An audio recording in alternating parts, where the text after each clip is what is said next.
हर चीज का हल होता है। आज नहीं तो कल होता है। हमारी दुविधा यही है कि हमारा धैर्य जवाब देता है। हमारे जीवन में अक्सर ये होता है कि अपनी जीवन यात्रा के दौरान हम अपने आप को कई बार दुख, तनाव, चिंता, डर, हताशा, निराशा, भय, रोग इत्यादि के मकड़ जाल में फंसा हुआ पाते हैं। हम उन तत्कालीन उस समय की परिस्थितियों के इतने वशीभूत हो जाते हैं कि दूर दूर तक देखने पर भी हमको प्रकाश की कोई किरण मात्र दिखाई नहीं देती है।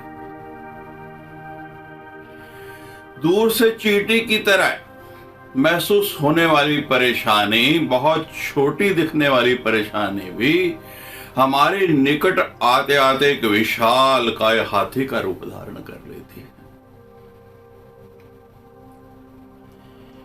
हम उसकी विशालता, उसकी भयावहता, उसके डर के आगे आत्मसमर्पण कर देते हैं। परिस्थितियों को अपने ऊपर हावी हो जाने देते हैं और वो परिस्थितियां हमको अंदर तक हिला डालती हैं, झकझोर डालती हैं। हम हताशा, निराशा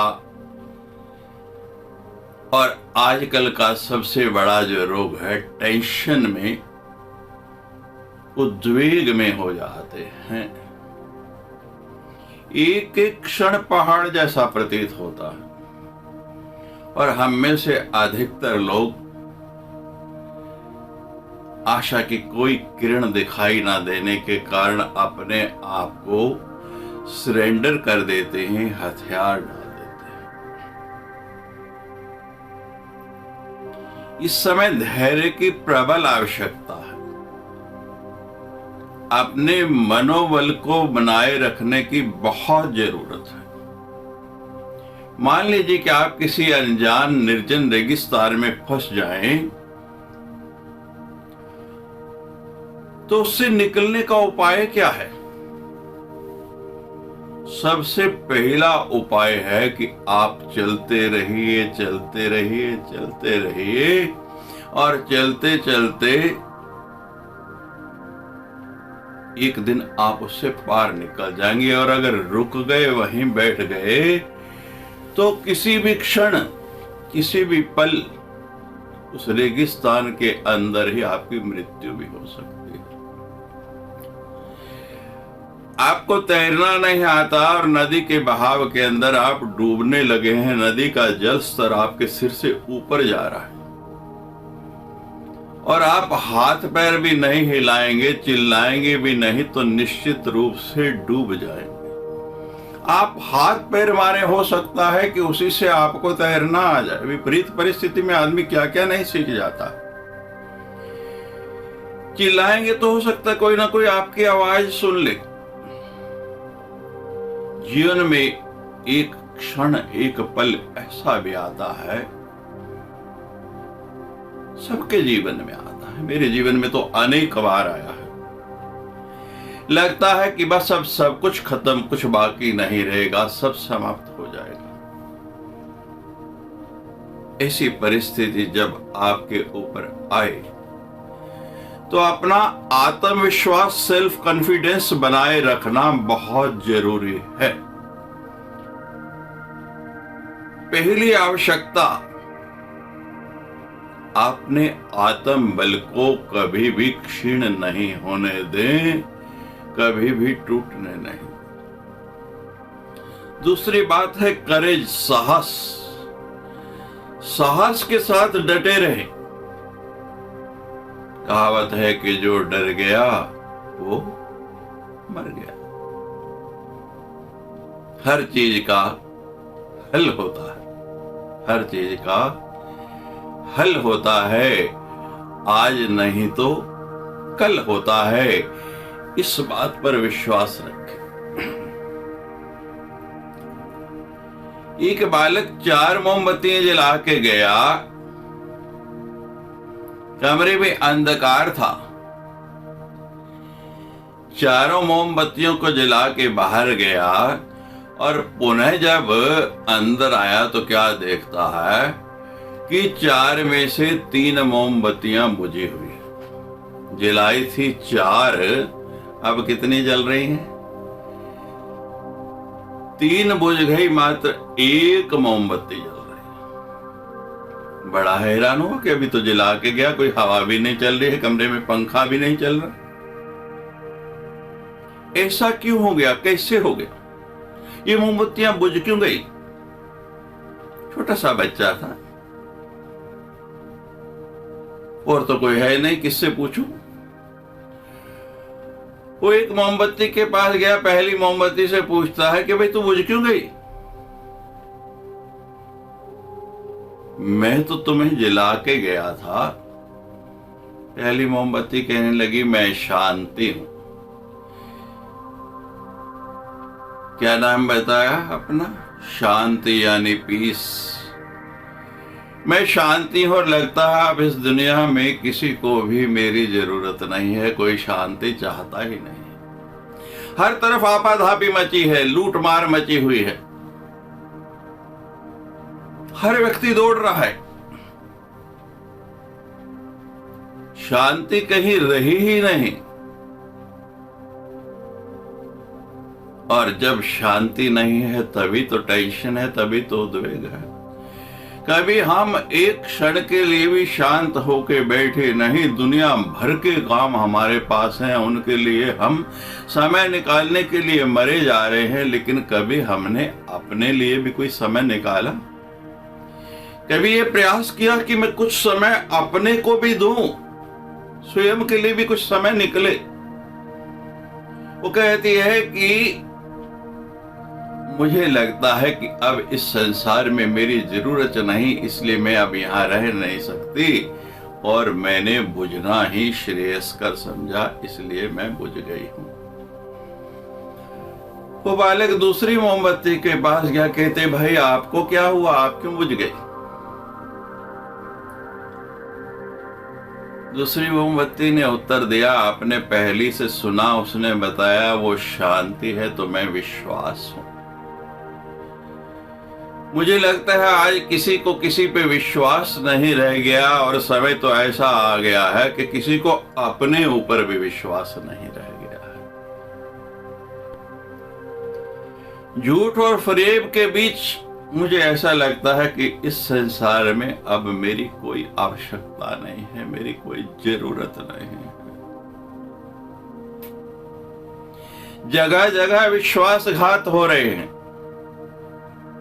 सके संबंधी पति पत्नी में विश्वासघात हो रहा है, भाई भाई में हो रहा है, भाई बहन में हो रहा है, पिता पुत्र में हो रहा है, और मित्रों की तो बात छोड़ दो, और देशों तक की बात, ऊपर से तो मित्रता की बात करते हैं, लेकिन सब एक दूसरे से विश्वासघात करने लगे। आप देख रहे हैं, एक तरफ चाइना वार्ता करता है, एक तरफ बातचीत के लिए बैठता है, और दूसरी तरफ नियंत्रण रेखा पर क्या करता है?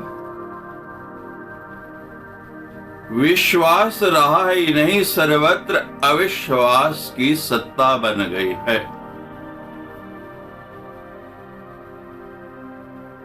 दूसरी मोमबत्ती ने बताया कि इसलिए मैं भी बुझ गई। मुझे लगता है कि अब मेरी भी इस संसार में कोई आवश्यकता नहीं बची है। तो बालक हैरान हो गया, मोमबत्तियां बात कर रही हैं, मुझे बता रही हैं, और कितना सुंदर बताया। सच में कहीं शांति नहीं, कहीं विश्वास नहीं। आप हैरान हो रहे होंगे, मोमबत्तियां बोलती,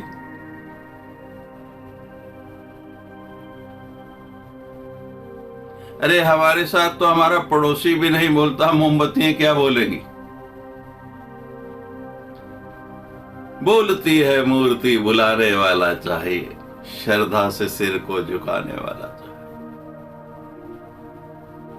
हर वस्तु जीवंत या स्थिर आपको बोध देती है। शब्दों से नहीं, लेकिन बोध से वो बहुत कुछ कहती है। हमारे पास उसको सुनने के लिए कान नहीं है। जब ऐसे कान बनाएंगे तो आपको लगेगा फूल भी बोलते हैं, कांटे भी बोलते हैं। नदी की कलकल कितनी सुहानी लगती है। दुनिया का कोई गीत इतना सुंदर नहीं बना है जो पंछियों के कलरव में आपको सुनाई देगा।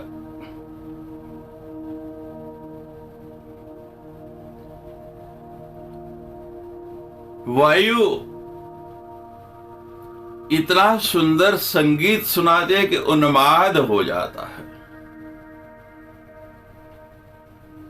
लेकिन उसको सुनने के लिए कान चाहिए, थोड़ी शांति चाहिए। जब मन शांत होगा, बुद्धि शांत होगी और बाकी प्रपंच से दूर होके हम एकांत में बैठेंगे। यही तो साधना है, यही तो मेडिटेशन है। जब हम बाहर की ध्वनि को सुनना छोड़ के अंतर की ध्वनि को सुन पाएंगे। अंतर की ध्वनि तब सुनेगी, देखिए बाहर कुछ शोर हो रहा है और आपने भीतर अपने टीवी पर या मोबाइल पर कुछ सुन रहे हैं तो स्पष्ट नहीं सुनाई देगा। ऐसे ही साधना के क्षेत्र में भी हम जब तक बाहर का शोर सुन रहे हैं, हमको भीतर की ध्वनि सुनाई नहीं दे। लेकिन जब बाहर का सुनना बंद करके हम भीतर की ओर कान मोड़ लेंगे, उसको सुनने का प्रयास करेंगे, तो एक ऐसा संगीत, वीणा वेणु विदंग वाद्य रसिका,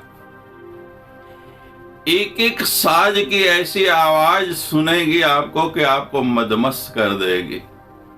वो नशा आएगा कि झूठे ड्रग्स के नशे को आप भूल जाएंगे और वो बुझी हुई पहली मोमबत्ती शांति जलने लग पड़ेगी। प्रकाश यहां ब्रह्मरंध्र में आपको नजर आने लग पड़ेगा। वो बालक तीसरी मोमबत्ती के पास पहुंचा कि भाई तुम क्यों बुझ गई हो। तीसरी मोमबत्ती ने बड़ी दुखी होकर अपनी बात कही कि मैं प्रेम हूं, मैं प्रेम हूं, मेरे पास जलते रहने की ताकत है, पर आज हर कोई इतना व्यस्त है कि मेरे लिए किसी के पास वक्त ही नहीं। दूसरों से तो दूर रही बात, लोग अपनों से भी प्रेम करना भूल जाते हैं। जिनको अपना समझते हैं, जिन पर सर्वस्व न्यौछावर करने की बात करते हैं, जिनके बिना रह नहीं सकते, कहते हैं कि हम रह नहीं सकते, उनके लिए भी उनके पास समय नहीं है, वक्त नहीं है।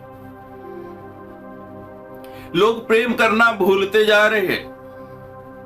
तो मोमबत्ती कहने लगी, मैं अब और ये सहन नहीं कर सकती, ये मेरे से सहन नहीं होता, इसलिए मैं भी इस दुनिया से जा रही हूं, मैं भी बुझ रही।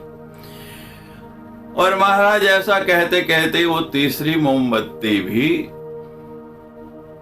बुझ गई। वो बच्चा घबरा गया, ना शांति रही, ना विश्वास रहा, ना प्रेम रहा। उसकी आंखों से आंसू टपकने लगे। वो रुआंसा हो गया, अरे मोमबत्तियों तुम ये क्या कह रही हो? तुम्हें तो अंत तक जलना था, इस तरह हमें बीच में छोड़कर कैसे जा सकते? वो तीनों मोमबत्तियां तो अपनी अपनी बात कह के मौन हो चुकी थी। तभी वो चौथी मोमबत्ती बोली कि मेरे बच्चे घबराओ मत, अभी मैं जल रही हूं, मैं हूं।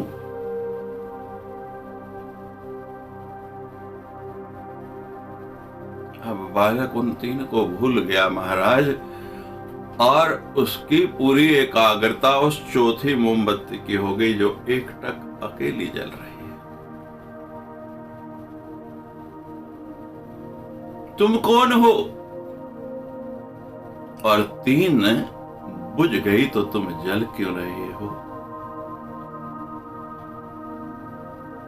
बड़ा सुंदर उत्तर दिया चौथी मोमबत्ती ने।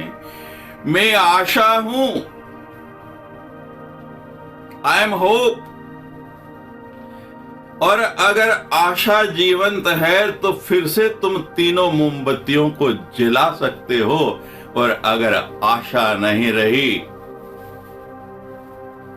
तो जलती हुई मोमबत्तियां भी बुझी हुई के समान है। मुझे आशा है, मुझे पूर्ण विश्वास है कि ये संसार फिर बहुत सुंदर होगा। बहुत कुछ बदला है, बहुत कुछ बदल रहा है और बहुत कुछ बदलने वाला है।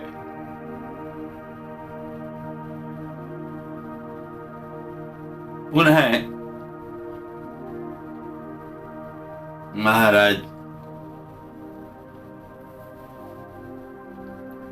वो तीनों के तीनों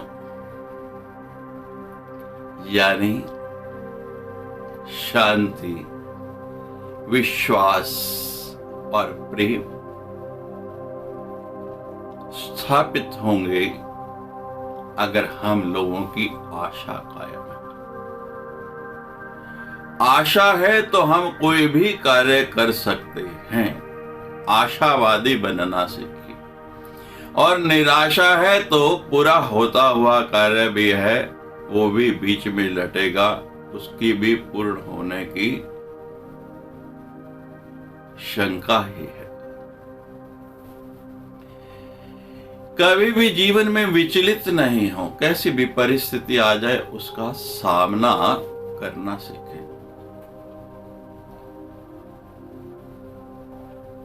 परिस्थितियां सदा अनुकूल नहीं रहती, मुसीबतें आती हैं, कष्ट आते हैं, विपत्तियां आती हैं। और आप लोग तो अपने ग्रंथों में, पुराणों में पढ़ते हैं भगवान राम पर कितनी विपत्तियां आई, भगवान कृष्ण पर कितनी विपत्तियां आई, और उनके सखा जिनको अपना मित्र बनाया उन पांडवों पर कितनी विपत्तियां आई। लेकिन आशा जीवंत रही तो वो विपत्तियां भी एक ना एक दिन टल गई और आशा ही मर गई।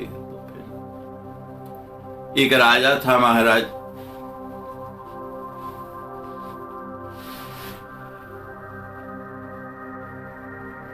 और उस राजा को संतों का सम्मान करने की, संतों की इज्जत करने की सीख अपने संस्कारों में मिली।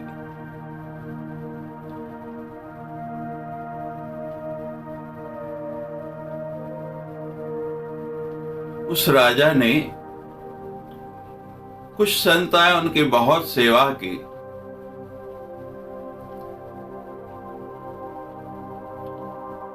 महाराज हर समय हाथ जोड़कर तत्पर रहता कि महाराज आप मेरे राज्य में आए हैं, किसी वस्तु की सेवा में कमी ना रह जाए, आपको कुछ भी चाहिए हो तो आप निसंकोच कहिएगा।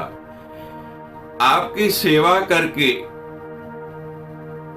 मैं अपने आप को धन्य समझूंगा। मेरी कई जन्मों के पुण्य उदय हुए जो आपके दर्शन हुए। संत महाराज कुछ दिन वहां रहे। राजा बड़े प्रेम से, बड़े श्रद्धा से और पूरी लगन के साथ उनकी सेवा करता रहा। अंतिम दिन जब संत जाने लगे तो राजा हाथ जोड़ के सबको नमस्कार करके पांव में पड़ गया। महाराज कोई त्रुटि रह गई हो, मेरी सेवा में कोई कमी रह गई हो तो अनजान बालक समझ के आप मुझे क्षमा कर देना। वो संत कहने लगे कमी नहीं, हमें तो इतना आनंद आया और इतनी सुंदर, इतनी बढ़िया सेवा जीवन में पहली बार हमको प्राप्त हुई। हम सेवा से बहुत प्रसन्न हैं। महाराज प्रसन्न हुए संत और जाते जाते उस राजा को एक ताबीज दे दिया और कहा कि इसको अपने गले में डाल लो।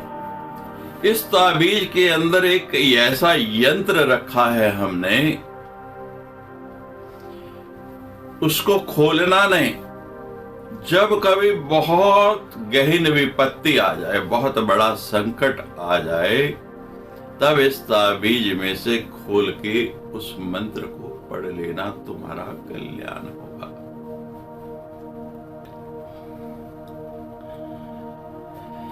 राजा ने उस ताबीज को अपने गले के अंदर धारण कर लिया।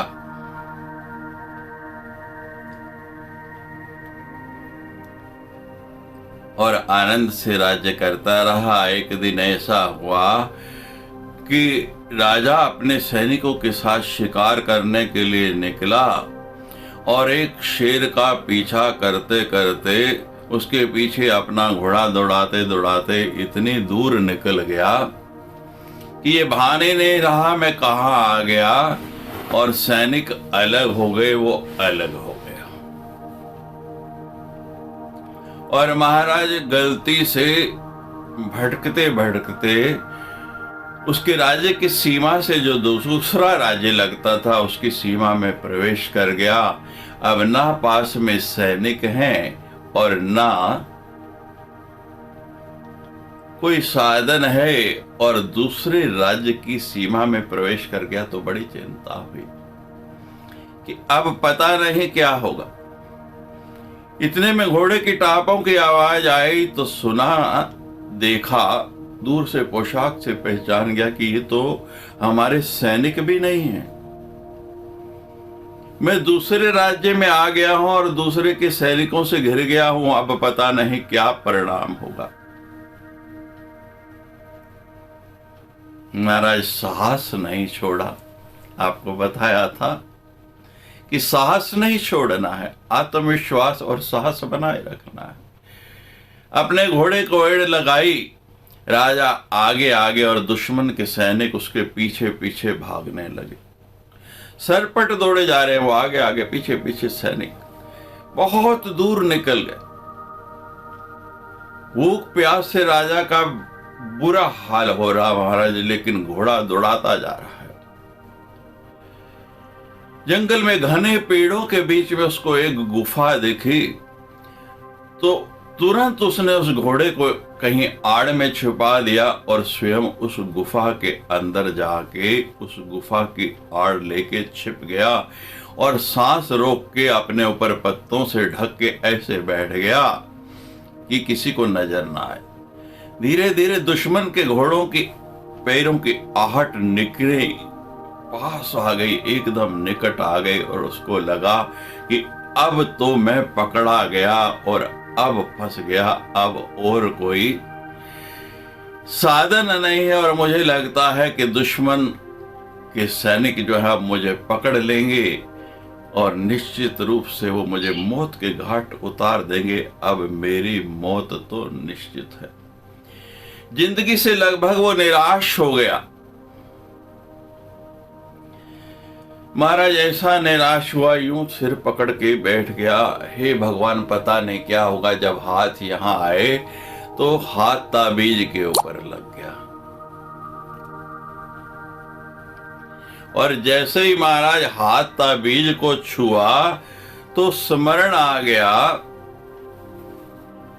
याद आ गया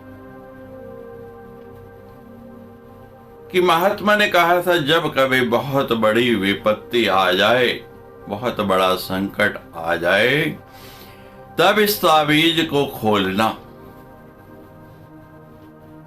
अब महाराज उसने उस ताबीज को खोला, अंधकार में ज्योति की एक किरण नजर आ गई, डूबते को जैसे कोई सहारा मिल गया।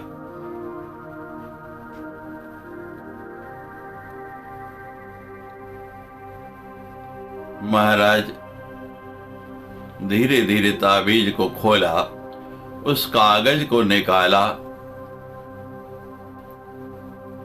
कागज पर एक ही छोटी सी पंक्ति लिखी हुई, हर बात का हल होता है, हर बात का हल होता है, आज नहीं तो कल होता है। हर बात का हल होता है, आज नहीं तो कल होता है। ये घड़ी भी कट जाएगी, ये घड़ी भी कट जाएगी। बस इतना उस कागज पे लिखा, महाराज पढ़ा तो विश्वास हो गया। संत ने लिखा है तो ये घड़ी भी निश्चित रूप से कट जाएगी, ये भी समाप्त हो जाएगी। महाराज जैसे ही ये पढ़ा तो चिंता समाप्त हो गई।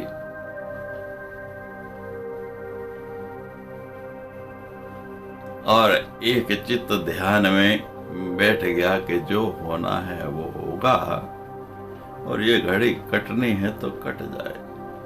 धीरे धीरे वो घोड़ों की पैरों की आवाज, उनकी टापों की आवाज जो निकट आ रही थी, अब दूर जाती हुई सुनाई देने लगी। कुछ समय बाद वहां शांति छा गई।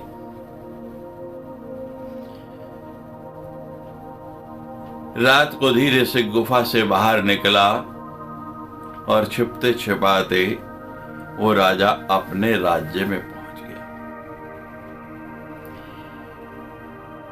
ये कहानी किसी राजा की कहानी नहीं है, ये हम सब की कहानी है। हम सभी परिस्थिति काम तनाव के कारण उसमें इतने विचलित हो जाते हैं, उलझ जाते हैं कि हमारा डर हमारे ऊपर हावी होने लगता है। दूर तक कोई रास्ता या समाधान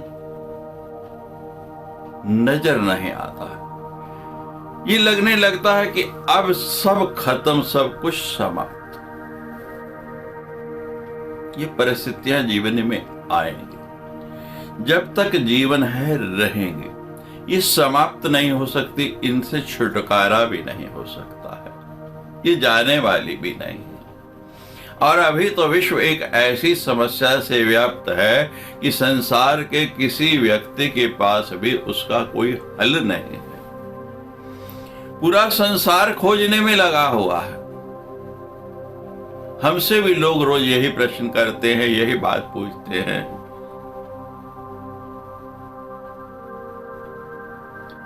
हमने कहा कि चिंता मत करो, थोड़ा शांति से बैठिए, अपने आराध्य को, अपने इष्ट देव को याद कीजिए, उसका स्मरण कीजिए और प्रतिदिन जोर से कहिए कि यह भी कट जाएगा, यह भी कट जाएगा। आप देखेंगे एकदम जादू सा महसूस होगा और आप इस परिस्थिति से उबरने पर, इससे निकलने पर अपने आप को आनंदमय और शांत महसूस करेंगे।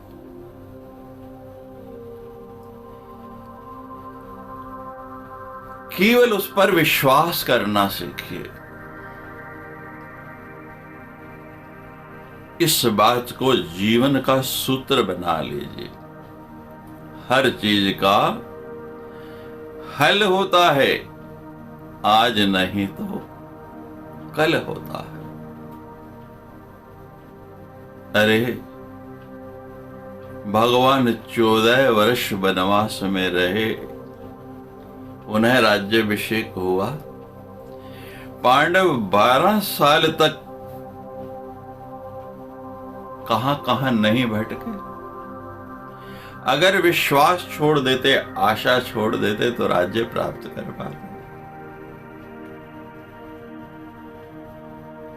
बस इतना ही आपसे कहना है, ये कोरोना भी टल जाएगा और संसार के जितने भी रोने हैं वो भी टल जाएंगे।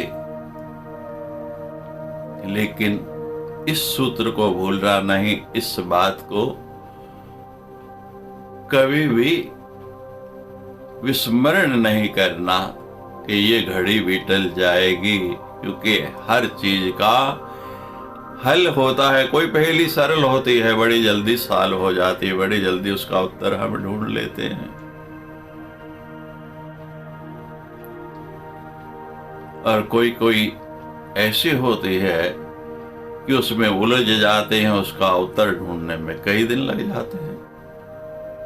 लेकिन ये बात स्मरण रखना, इसको भूलना नहीं कि हर चीज का हल होता है, आज नहीं तो कल होता है। हमारी भी सब समस्याओं का समाधान होगा, निश्चित रूप से होगा। आप आनंद में रहें, स्वस्थ रहें, और सरकार ने जो मापदंड दिए हैं, 6 फुट की दूरी, स्पर्श नहीं। हमारी तो आलिंगन की परंपरा थी, कितने प्रेम से मिलते थे लोग, आके चरण छूते थे, हम स्पर्श करके आशीर्वाद देते थे।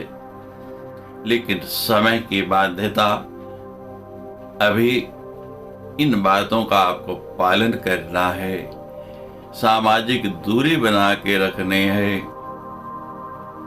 मास्क लगाकर रखना है, अनावश्यक रूप से कहीं भी बाहर ना जाएं, ना निकलें, और स्पर्श करने से बचें। ये घड़ी भी टल जाएगी, ये समय भी निकल जाएगा। इस श्रृंखला की